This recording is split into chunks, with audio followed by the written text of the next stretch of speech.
Bueno, Agustín Laje es politólogo, quizás uno de los pensadores más en boga o que más están aportando al debate cultural en nuestros días. Bueno, él se define como liberal conservador y es un guerrero cultural que, bueno, pues nos va a hablar precisamente sobre nueva izquierda e ideología de género. Muchas gracias, Agustín. Gracias.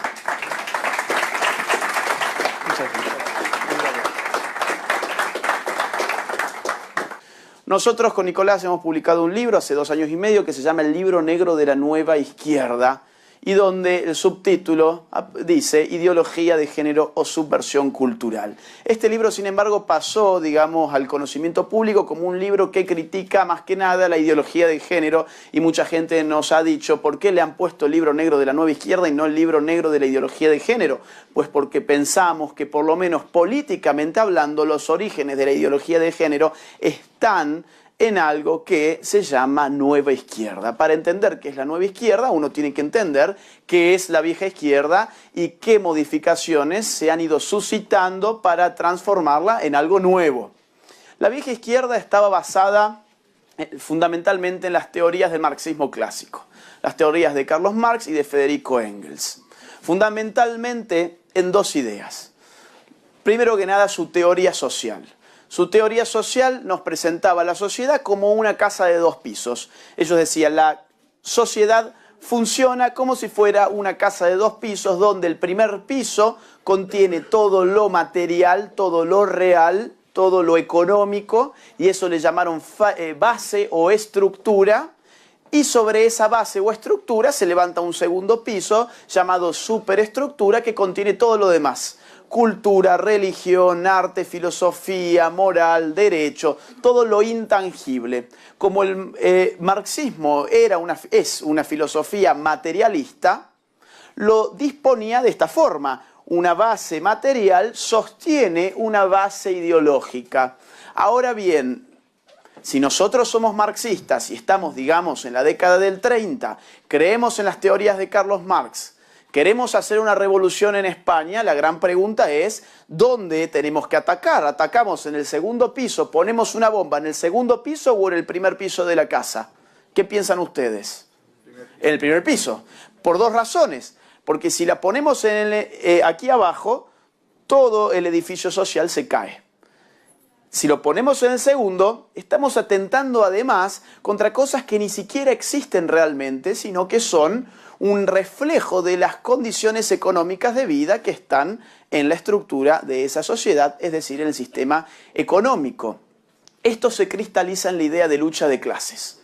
La revolución es una revolución de lucha de clases porque las clases sociales son grupos sociales definidos por su lugar en el sistema económico. Entonces, la última revolución la producirá el obrero contra el capitalismo y, de alguna forma, dará paso a una nueva sociedad.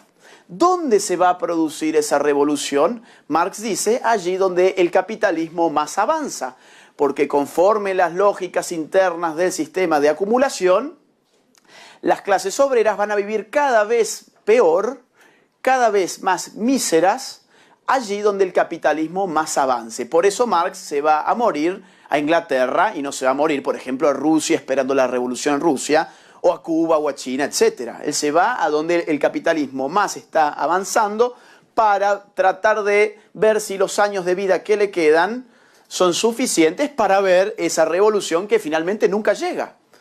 Y no solamente nunca llega, sino que después de la Segunda Guerra Mundial, y más precisamente hablando entre el año 1950 y el año 1973, durante 23 años de forma ininterrumpida, los países del primer mundo de la OCDE o de la OCDE crecen en promedio un 5% de su PBI anual, lo que hoy llamaríamos tasas chinas prácticamente. ¿Qué significa esto? La riqueza se multiplica, la riqueza se derrama y los obreros se aburguesan. El obrero es absorbido por el sistema de mercado y pierde cualquier tipo de incentivo para decir voy a agarrar un fusil, voy a internarme en una selva, lo Che Guevara y hacer una revolución. Estoy más preocupado por cambiar de automóvil que por cambiar el mundo, así que comunistas, lo lamento mucho, en los Estados Unidos no va a aparecer ningún Fidel Castro, en Inglaterra no va a aparecer ningún Lenin, en Francia no va a aparecer ningún Mao Zedong. ¿Qué hacemos entonces? Perdimos porque nos basamos en una filosofía de la historia materialista que nos aseguró un triunfo que no fue, y perdimos incluso al cliente número uno que teníamos, la clase obrera, que ya no quiere saber nada con nosotros. ¿Qué hacemos? Y bueno, si volvemos a mirar acá arriba, si volvemos a ver esto que dijimos que no nos interesaba, la cultura, la ideología, la religión, el arte, la filosofía, el derecho, la política. Y si vemos qué podemos hacer ahí, ¿qué encontramos acá? Bueno, en el tema que nos ocupa encontramos el sexo, por ejemplo, al hombre y a la mujer. Encontramos las orientaciones sexuales. Y si antes aquí abajo le decíamos al obrero, oiga obrero, usted está siendo explotado por su patrón a través del sistema, digamos, de mercado, acá arriba le podemos decir a la mujer, oiga mujer, usted está siendo oprimida a través de, por el hombre, a través de ¿qué cosa? El patriarcado. Le podemos decir al homosexual, homosexual, usted está siendo oprimido por el heterosexual a partir del sistema heteronormativo. Y llevamos la misma lógica dialéctica que antes aplicábamos a las clases al terreno de la sexualidad y del género. Nos renovamos, tenemos una nueva clientela política, dejamos de ir a las fábricas, al campo, digamos, hacer toda nuestra militancia política allí, sino que ahora donde vemos a los izquierdistas, los vemos en las marchas feministas, abortistas, LGBTI, indigenismos, etcétera, etcétera. Voy a pasar. O sea, ese es entonces, yo diría, el origen político, ideológico de la ideología de género. Por eso todos sus principales teóricos provienen de las filas de las izquierdas, que dicen Marx no nos sirve más. Seamos sinceros, hay que reformar a este tipo, esto no nos sirve más, pero sí algunas de sus ideas o de sus nociones, pero las apliquemos en otro terreno. Ahora bien, para definir la ideología de género, que es importante hacerlo porque uno no puede combatir aquello que no sabe exactamente de qué se trata, y lo que nosotros muchas veces tenemos sobre la ideología de género son nociones, no conceptualizaciones, necesitamos entender los marcos filosóficos de donde la ideología de género proviene. En América Latina, no sé aquí, la reacción inmediata de los pro ideología de género, es decir, la ideología de género no existe, esto te lo inventó un cura, un pastor, un sacerdote, esto no existe. Y nosotros mostramos en las conferencias que no solamente sí existe, sino que basta con explorar la propia bibliografía del feminismo contemporáneo, es decir, del feminismo de género, para encontrar todas aquellas pistas que a nosotros nos pueden dar una definición clara de qué es ideología de género. Por eso quiero repasar algunos de ellos. Simone de Beauvoir, estamos hablando de Francia, el año 1948, publica el libro que ustedes ven aquí en la pantalla, El segundo sexo. Este libro, que es relativamente viejo, es muy nuevo en cuanto a que hoy es más vendido y leído que cuando se publicó. En la Feria del Libro de Buenos Aires, este fue el libro más vendido de este año.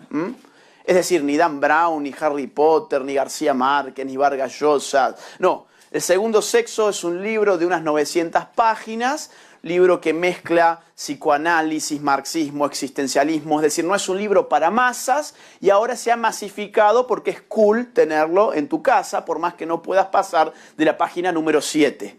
Pero es cool tenerlo allí para que tus invitados lleguen y digan, ah, esto tiene una buena conciencia social, el dueño de la casa, por eso tiene El segundo sexo de Simone de Beauvoir. Pero seamos sinceros, ¿por qué se inmortaliza este libro? Por una frase que llega a nuestros días y está en boca de todos, que dice así, no se nace mujer, llega uno a serlo. ¿La han escuchado? No se nace mujer, llega uno a serlo. ¿Por qué tendría que importarnos? Porque este es el origen filosófico de la ideología de género actual. No se nace mujer, llega uno a serlo significa no hay nada realmente relevante en términos naturales, biológicos, intrínsecos en la mujer que la definan como mujer, sino que su condición de mujer está dada por cómo es hecha en la sociedad la mujer. No nace siendo mujer, sino que llega a ser mujer. ¿Y cómo llega a ser mujer? Pues estamos hablando de un libro que se llama El segundo sexo. Significa que hay, ¿qué cosa? Un primer sexo. ¿Quién es el primer sexo? El hombre.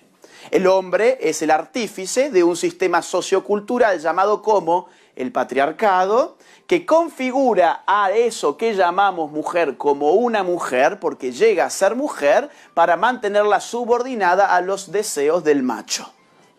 Entonces, no se nace mujer, llega aún a serlo, a nuestro juicio es el primer grito de la ideología de género, porque desnaturaliza desde el feminismo al sujeto político del feminismo, que es la mujer, y lo reduce a una cuestión cultural.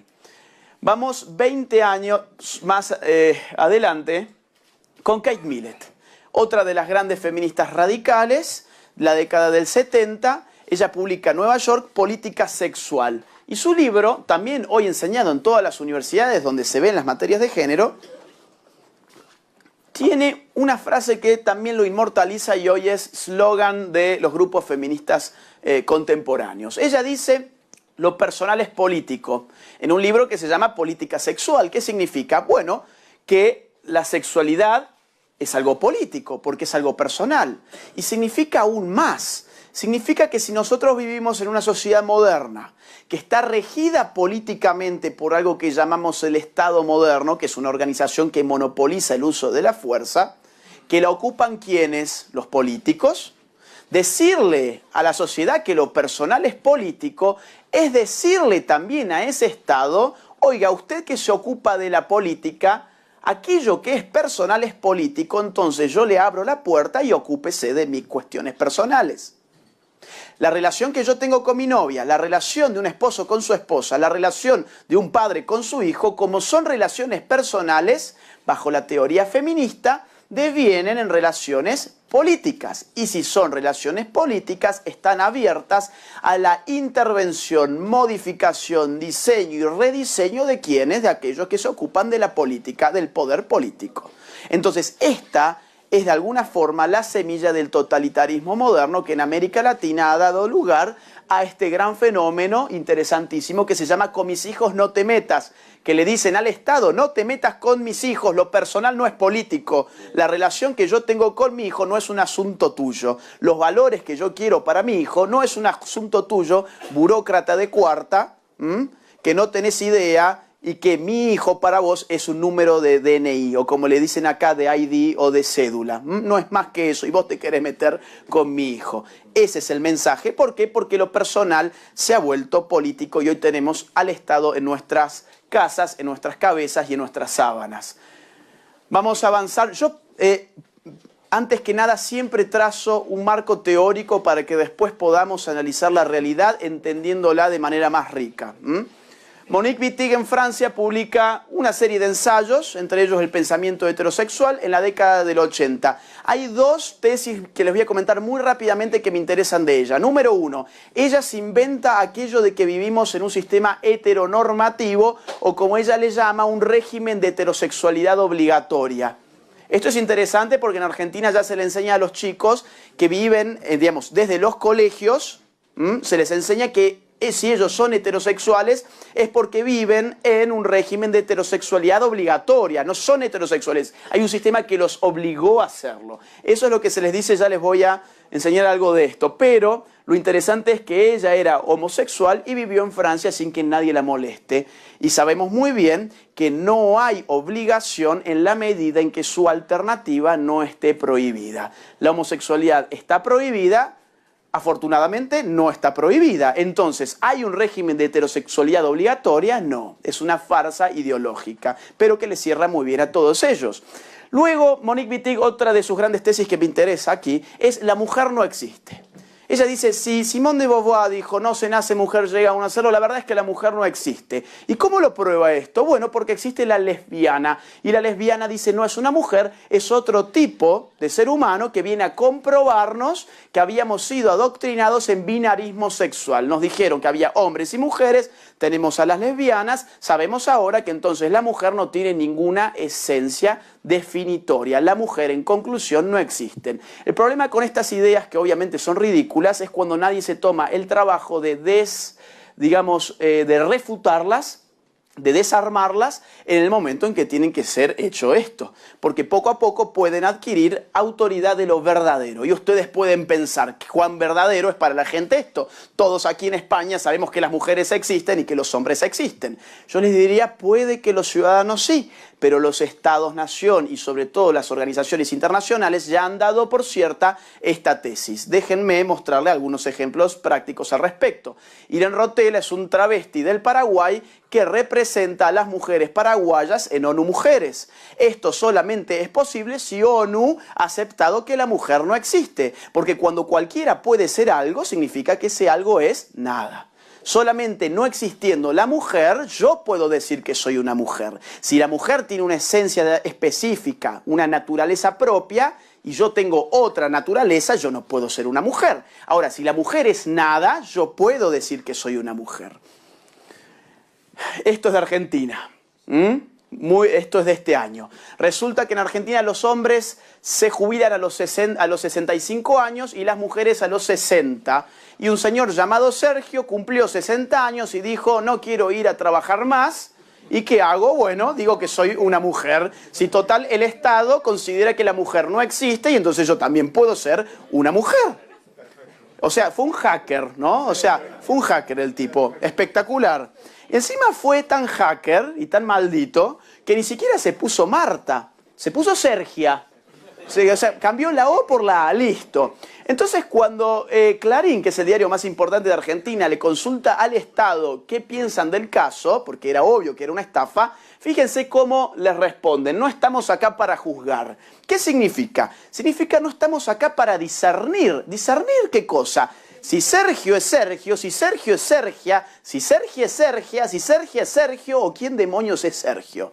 No lo podemos hacer porque como Estado hemos dogmatizado a la población diciéndoles que la sexualidad se define por la autopercepción y ahora apareció un hacker que nos dijo que era Sergia para jubilarse 5 años antes. Entonces no estamos acá para juzgar, no estamos acá para discernir, en última instancia no estamos acá para pensar, para razonar. Y lo que nos diferencia de los animales es la capacidad de razonar. La ideología de género lo que hace es animalizarte porque te prohíbe la capacidad de razonar en ciertas materias, en este caso que tienen que ver con la sexualidad. Otro ejemplo de mi país, un trans quiere jugar al hockey con las mujeres de los equipos rivales dicen no queremos jugar con un hombre, lo retiran, recurre a la justicia y la justicia dice en Argentina existe la ley de identidad de género que dice que cada uno es aquello que autopercibe ser. Si él dice que es ella, entonces ella es una mujer y vaya y juegue al hockey con las mujeres y a eso hoy le llaman inclusión. Un adolescente transexual gana una competición en la categoría femenina de atletismo, esto está pasando en todas partes. Un hombre transgénero campeona de levantamiento de peso en Australia. De triunfar en el balonmano masculino, jugar al fútbol femenino australiano. En este caso no hizo mucho esfuerzo para parecerse a una mujer, una peluquita nomás y fue a pegarle a la pelota con las chicas, ¿no? Bueno, ustedes tienen la culpa de ¿eh? ¿Quién es Ángela Ponce, la Miss España transgénero que competirá en Miss Universo y genera controversia? Pero les tengo una buena noticia. Los rusos en el 61 llevaron al hombre al espacio, en el 67 los yanquis a la luna y ustedes este año a Miss Universo. El hombre llegó a Miss Universo gracias a ustedes, así que han marcado un hito en la historia. Bueno, esto tiene otros casos menos resonantes, pero que son interesantes, ¿no? Porque fíjense, el feminismo ha deconstruido a la mujer a tal punto que va contra sus intereses porque nos permiten a los hombres ocupar lugares que han sido de ellas. Hasta ese punto llegó. Histórico, 2 mujeres trans, le hace 2 hombres que se disfrazan, serán candidatas a la reina de la vendimia. En este caso tiene una nuez de Adán más grande que la mía. Bueno. Estas son 2 noticias separadas por 6 meses de los Estados Unidos, del año pasado. La primera de marzo, trasladan a un violador a una cárcel de mujeres tras su cambio de sexo. Segunda, 6 meses más tarde, aíslan por conducta obscena a un violador transgénero que cumple pena en una cárcel femenina. ¿Y qué esperaban? O sea, un tipo viola mujeres. Le dice al Estado, pero yo soy tan mujer como las mujeres que violé, así que mándeme con las mujeres. No estamos acá para juzgar. Entonces va con las mujeres, vuelve a hacer lo mismo y lo que más me ocupa a mí aquí es esto, aislar. Es decir, no volvió a donde siempre tuvo que haber estado, que es la cárcel de hombres.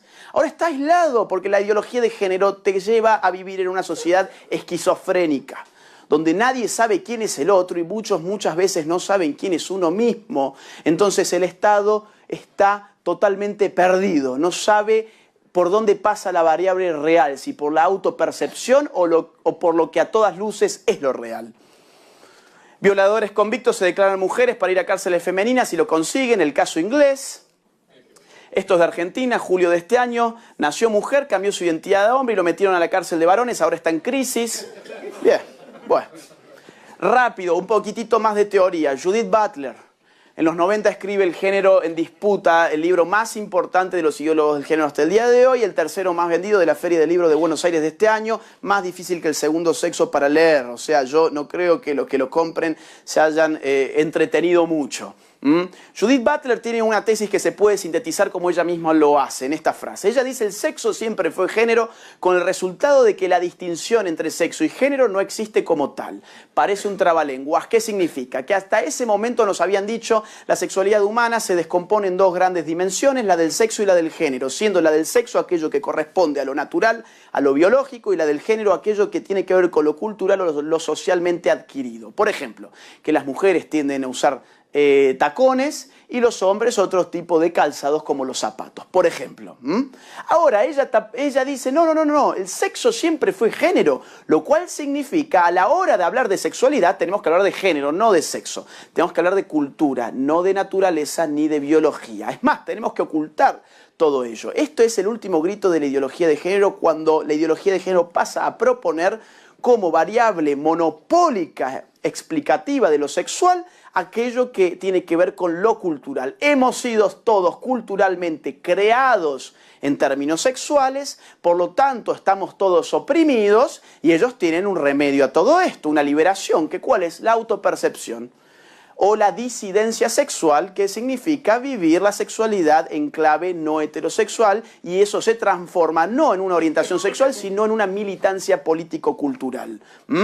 Esta es suya, Beatriz Preciado, una académica que enseña en Francia. Dice: los hombres y las mujeres son construcciones del sistema heterosexual de producción y reproducción que autoriza el sometimiento de las mujeres como fuerza de trabajo sexual y como medio de reproducción. La contrasexualidad, que es lo que ella ofrece, apunta a sustituir ese contrato social que denominamos naturaleza por un contrato contrasexual.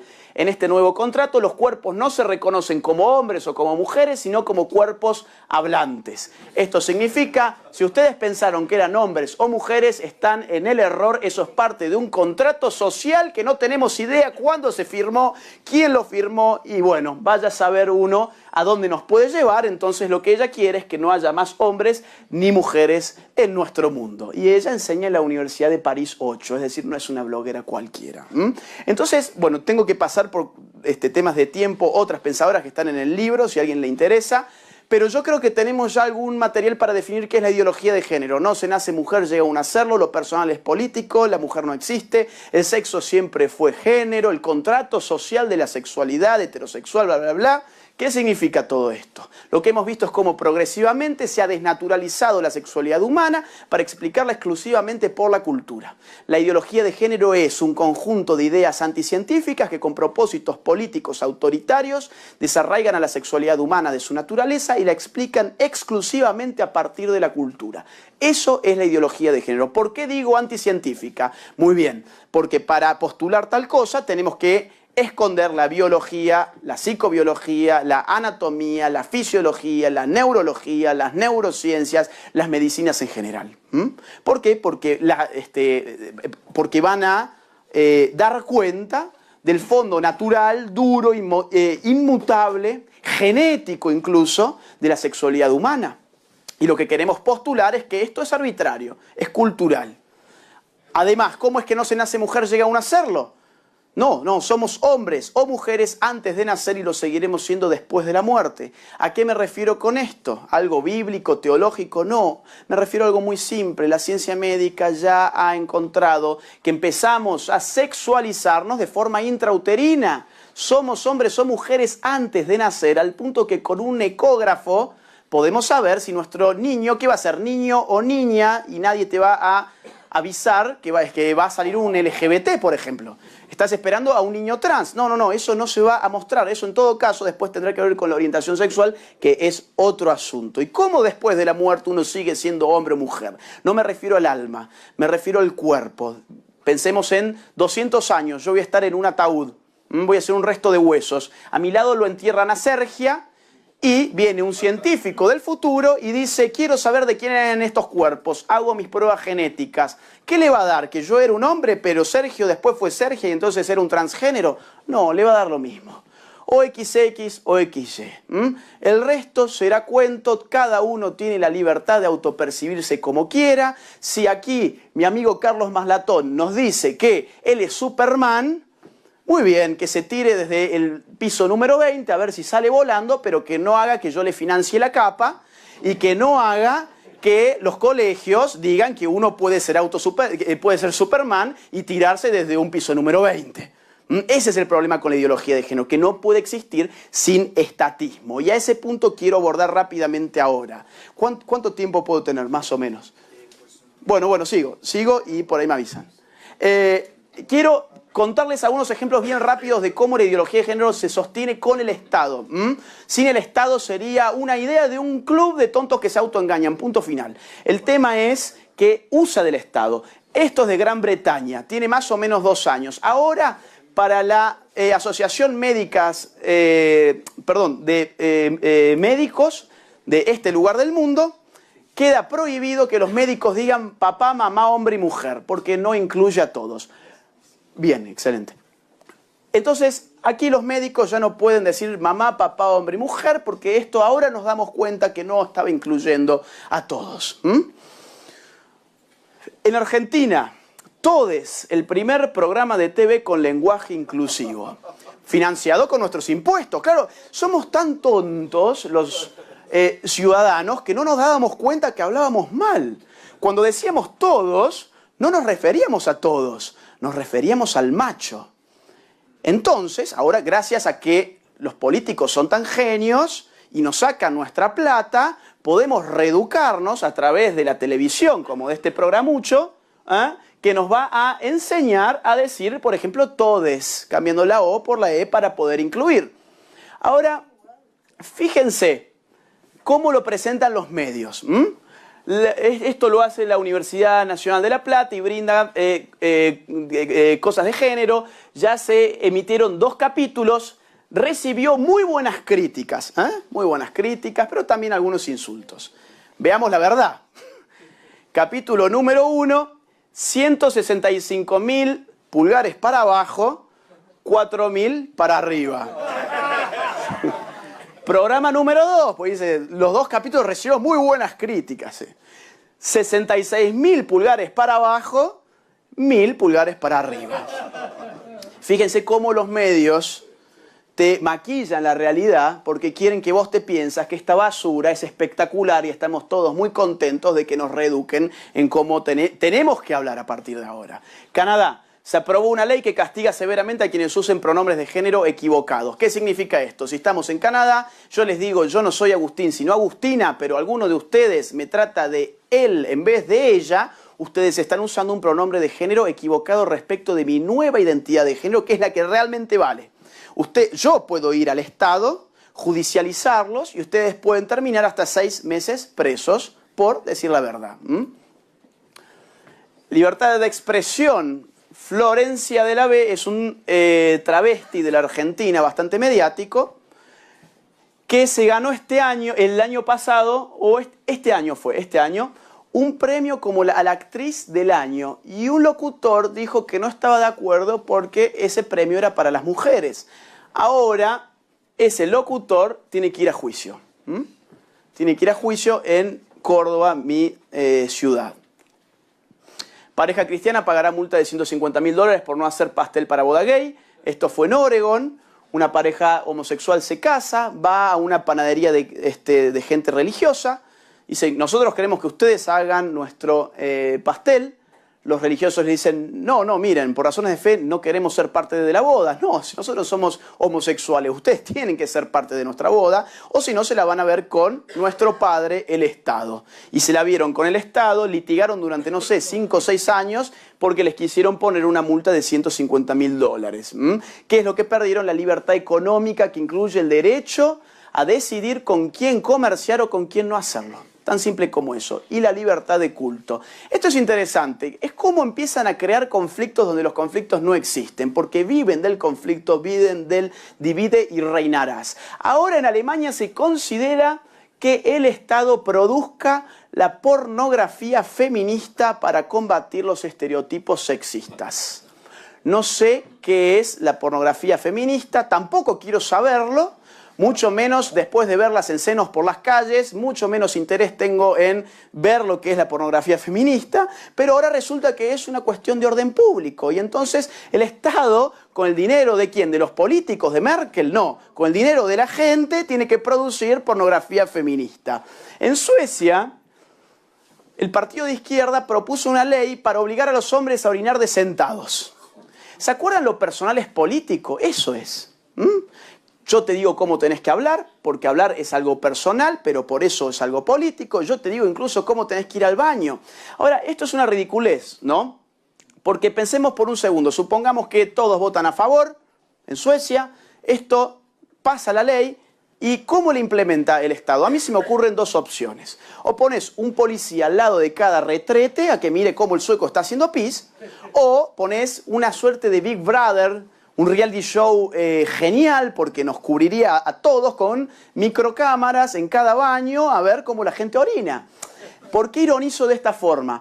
Porque quiero mostrar que no se busca implementar esto. Lo que se busca es otra cosa. Se busca de arriba hacia abajo bajar un discurso público que le diga a la gente, oigan, los sexos están en conflicto y nosotros se los vamos a resolver. Los sexos no son complementarios, no son amigos, tienen enemistades que incluso se manifiestan a la hora de ir al baño, pero por suerte ustedes cuentan con nosotros, los políticos, para que se los resolvamos. El gobierno vasco busca prohibir el fútbol en los colegios por ser una actividad sexista. Otra vez, ¿alguna vez, digamos, hay algún conflicto real entre chicos y chicas por el fútbol? No, si a las chicas que les gusta jugar al fútbol tienen ligas de fútbol femenino, juegan muy bien, a veces se juega fútbol mixto y ahora ya no lo van a poder hacer. ¿Por qué? Bueno, porque se dice que va contra la igualdad entre los sexos. Fíjense, toda liberación que te ponen sobre la mesa, das vuelta a la página y es una prohibición. Esa es la paradoja de la ideología de género. Se está perdiendo derechos de las familias a educar a sus niños conforme sus valores y convicciones. En Argentina, en este momento, estamos debatiendo lo que se llama educación sexual integral, que es adoctrinamiento en ideología de género. Les traigo un ejemplo. Esto es oficial del Estado y es lo que se espera para el nivel inicial en materia de educación sexual integral. Dice así: apunta a desnaturalizar los modos socioculturales de ser niño y de ser niña. O sea, ahora vos como padre mandás a tu hijo para que aprenda, no, para que le desnaturalicen la forma en que ellos son. ¿Y qué implica desnaturalizar la forma de ser niño o ser niña? Bueno, por ejemplo esto. En los jardines de infantes están haciendo que los niños jueguen a ser niñas, los visten como nenas, los maquillan y después el ejercicio consiste en que les relaten a ver qué se sienten siendo nenas, ¿no? Acá tenemos los casos. Y esto obviamente idiotiza a la gente, a los chicos. Traigo acá 2 casos que me parecieron graciosos nomás. Una tal Jazmín, claro, yo les dije, ¿se acuerdan? En Argentina se está enseñando que si uno es heterosexual es porque vive en un régimen donde se le obliga a ser heterosexual.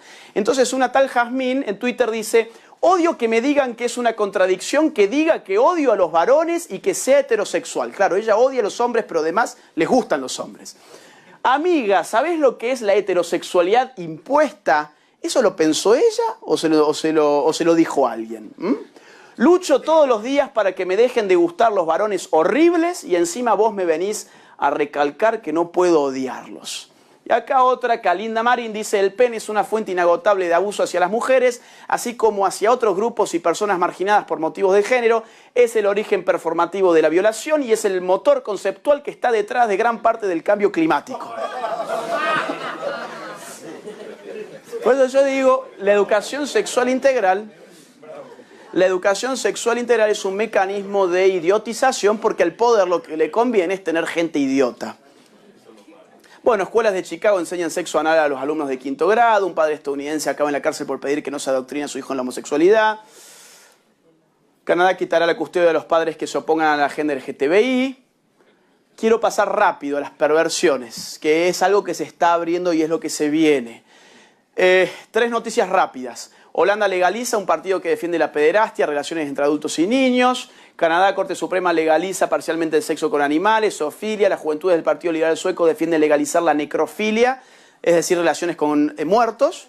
Y el incesto, relaciones con familiares próximos. ¿Qué tiene que ver esto con la ideología de género? Ustedes pueden responder, pero acá, digamos, lo que tenemos es el lobby LGBT. Sí.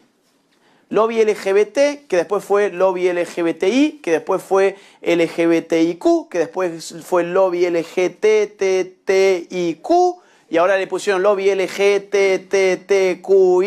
y ya se cansaron, le pusieron el más, pues dice, vengan todos, y ya se me acaban las, digamos, me queda algo muy, muy grande, ¿no?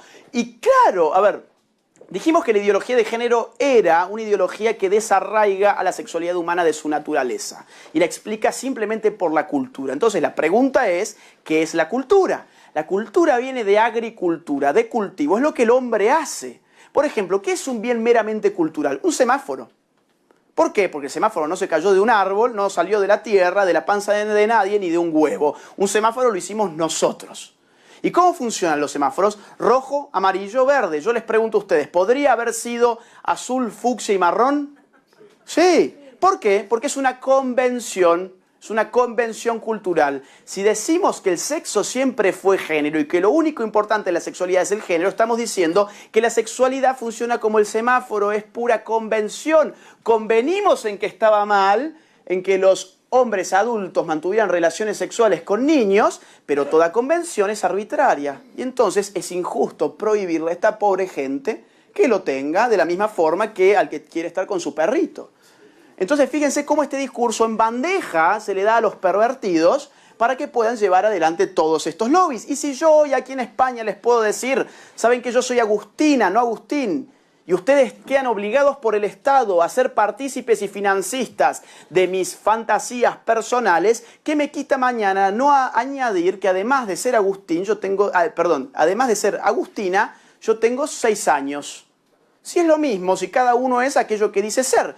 Ustedes pueden pensar, bueno, esto sí es lógico conforme la ideología en boga, pero es un poco exagerado. Más o menos, ya tenemos algunos casos. La increíble transformación de un hombre de 52 años en una niña, esto es de Canadá. No me preocupa el tipo porque locos han habido siempre. Lo que sí me preocupa es cómo te lo presenta el medio, la increíble transformación. La pregunta es, ¿qué tiene de increíble un gordo de 52 años con un peluquín? Nada. No es increíble y no se transformó en nada. Pero el titular te afirma otra cosa. El tipo se transformó y ahora tiene 6 años. Cuando la verdad es esta, el tipo tiene 7 hijos, pobrecitos, tiene 7 hijos, y esta es su increíble transformación, que consta de 2 muñecas de trapo y de un tutú. ¿Y dónde está la foto con el tutú? ¿Dónde está? Están donde las niñas de 6 años están, en un colegio. Y claro, si es una niña. Un hombre acusado de violar a 3 menores alega que es un niño atrapado en el cuerpo de un adulto. Claro, si le está sirviendo en bandeja estos discursos. Bueno, esto es de la revista Cosmopolitan, tan importante. Y dice así en inglés, una chica describe cómo es tener sexo con su padre. Y claro, acá te lo ponen como algo espectacular porque en definitiva, señoras y señores, el amor es el amor. La pedofilia es otra orientación sexual como la homosexualidad, dicen psicólogos al Parlamento canadiense. Una polémica charla de TEDx intenta normalizar la pedofilia como orientación sexual natural. Esto fue en Alemania hace poquito. Esto es de un diario de aquí, El Mundo. Una mujer de 72 años y su nieto de 26 enamorados y a la espera de un bebé. Yo no sé cómo ella con 72 años puede tener un bebé. Supongo que habrá alquilado algún vientre o algo medio raro. Pero bueno, todo esto está puesto para que nosotros digamos, qué bárbaro, cómo avanzamos en la materia sexual, ¿no? Bueno, esta es nuevísima. confesó estar enamorada, se casó con una estación de tren y asegura tener sexo mental con ella. Contó que su relación con el edificio comenzó en el 2011 y 4 años después se casó con ella. Y además Diario Clarín nos informa, nos educa, porque toda esta gente nos educa muy bien, ¿no? Nos educa diciéndonos que esto se llama objetofilia. Entonces, ustedes por reírse de esta pobre mujer son unos objetofóbicos. Bueno, esto está desbordando la cuestión del género y pasa a otros ámbitos de la identidad humana. Diario El País, de aquí también, dice transracial, podemos elegir a qué raza pertenecemos. Yo no sé si los tratan de idiotas o qué, ¿no? Podemos elegir a qué raza pertenecemos y nos ponen acá un caso testigo. Es más fácil ser transracial que transgénero, escritora que se identifica como afroamericana. Bueno, este es genial. 100 operaciones y 50.000 euros para convertirse en un alien asexuado. Ahora, la gran pregunta es, ¿se convirtió en un marciano o se convirtió en un tipo que malgastó 50.000 euros? Porque si yo digo esto, yo puedo ser un ovnifóbico, ¿no? O sea, guarda que no llegue el día en que el Estado también a mí me diga que yo no puedo decir que en verdad este no es un marciano. Entonces, ya como para cerrar, me gusta usar una metáfora final, que es la siguiente. Es cómo se cocinan las ranas. Las ranas se cocinan como las langostas, es decir, en agua hirviendo y vivas. Pero quienes no saben cómo se cocinan bien las ranas, las meten con el agua ya caliente, ya hirviendo. Y la rana tiene buenas piernas. Entonces vos la tirás al agua, te mete un salto y es un lío tu cocina. Ese lío fue el que hizo la vieja izquierda. Las guerras de guerrillas, el terrorismo urbano, los golpes de Estado, los golpes de palacio, la sangre, los tiros, el lío, lo veíamos, se veía, se sentía. Ahora, quienes saben cómo se cocinan las ranas, es decir, la nueva izquierda, dice esto es mucho más fácil, poner a la rana, pero con el agua fría no se va a dar cuenta y ahí empieza a subir el fuego. Ese es el progresismo, no es la revolución armada, es el progresismo cultural. Entonces la rana, cuando el agua esté calentita, quizás nada, dice, bueno, me estoy tomando un buen baño de agua caliente, sin darse cuenta que en poco tiempo eso se pone hirviendo y ya no puede salir. La única manera que la rana tiene de salir de ahí es que tome conciencia de que está en una olla y que el agua está subiendo de temperatura. Parece fácil, pero no es nada fácil. Y deja, creo, una buena moraleja, que es que todos nosotros tenemos la misión histórica de despertar al resto de las ranas, diciéndoles lo que está pasando y salir a militar a las calles porque no queda otra. Nosotros no vamos a tener la plata de George Soros, de Rockefeller, el apoyo de la ONU, la plata de los abortos de Planned Parenthood, no vamos a tener los partidos políticos organizados hegemónicos. Lo único que tenemos es gente de a pie con sus familias que le diga al Estado, por ejemplo, con mis hijos no te metas con mi libertad, no te metas en mi personalidad porque sabes que lo personal no es político, lo personal es mío. Y acá está la raya que me separa de vos. Muchas gracias.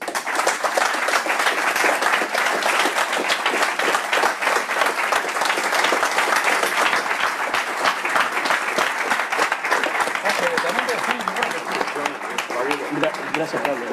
Gracias. Gracias.